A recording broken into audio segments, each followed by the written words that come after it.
विगत 10 तारीख की रात में एक मामला हुआ था हमारे पत्रकार साथी अमित भारती के साथ, जो दी समाचार टाइम्स के रिपोर्टर हैं गोरखपुर के अंदर।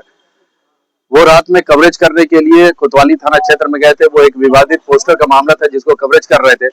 उसको कवरेज करने के बाद उनको ये ज्ञात हुआ कि शायद जिन्होंने वो लगाया पोस्टर उनकी गिरफ्तारी होनी है, और ये पता चला कि खूनीपुर इलाके से कहीं से गिरफ्तारी होनी है। खोजते हुए वहां पहुंचे और वो इनको लोकेशन भी मिल गया, वहां पर गिरफ्तारी हो रही थी। ये बाहर से खड़े होकर के पूरा विजुअल बना रहे थे। इसी बीच सीओ कोतवाली ने ऑर्डर किया अपने मातहतों को कि जो लोग भी यहाँ पर वीडियो बना रहे हैं उनके मोबाइल को ले लिया जाए, जब्त कर लिया जाए। उस क्रम में हमारे पत्रकार साथी का भी मोबाइल लेकर के जब्त किया। हालांकि उन्होंने कई मरतबा बताया कि हम पत्रकार हैं, उन्होंने अपनी आइडेंटिटी भी दिखाने की कोशिश की, लेकिन कोई नहीं सुना और उनको लेकर करके मोबाइल लेकर के कोतवाली की तरफ चले गए। और लगातार संपर्क स्थापित करने पर पता नहीं चल रहा था क्या कहा गया है। आधे घंटे के बाद किसी दूसरे साथी पत्रकार वहां पहुंचे जिनको सूचना मिली। उसके बाद लगातार खोजबीन हो रहा था। तकरीबन 2.5 घंटे के बाद 12:30-1 बजे का वक्त रहा होगा, इनको बुलाया गया कोतवाली के अंदर। जो चौकी इंचार्ज है आपके दुर्गाबाड़ी के, उन्होंने इनको बुलाया। बुलाने के बाद इनके मोबाइल में बायोमेट्रिक लॉक लगा हुआ था, उस लॉक को उन्होंने खुलवाया। खुलवाने के बाद वो पर्टिकुलर फुटेज को उन्होंने डिलीट करवाया, कि जो गिरफ्तारी के वक्त की जो फुटेज थी उसको डिलीट करवाया। सवाल ये है कि अगर किसी पत्रकार के साथ अगर वो पत्रकारिता कर रहा है और निष्पक्ष वो रिकॉर्डिंग कर रहा है, तो क्या इस तरह का कृत्य सही है? जिसको लेकर के कहीं ना कहीं जब हम लोगों ने चौकी इंचार्ज से संपर्क किया तो उन्होंने साफ डिनाई कर दिया कि मोबाइल हम लोगों ने नहीं लिया। लेकिन साथ में उनका ये भी ऑफिशियल स्टेटमेंट था कि हाँ, मोबाइल बरामद वहीं से हुआ और इनको हैंडओवर किया गया है।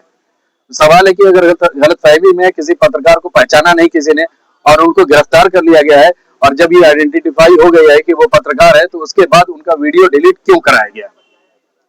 दूसरी बात कि जिस तरह से वहां पर सीओ साहब पेश आ रहे थे या बाकी लोग पेश आ रहे थे, वो ऐसा लग रहा था कि जैसे पत्रकार नहीं वो आतंकवादी हो।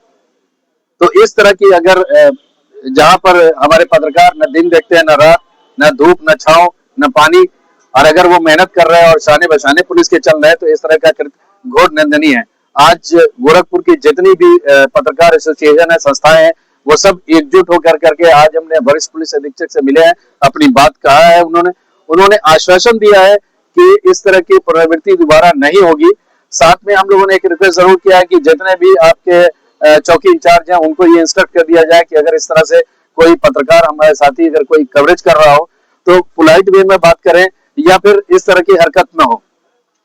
तो ये पहला और दूसरा तीसरा चांस है, इनको दिया गया है।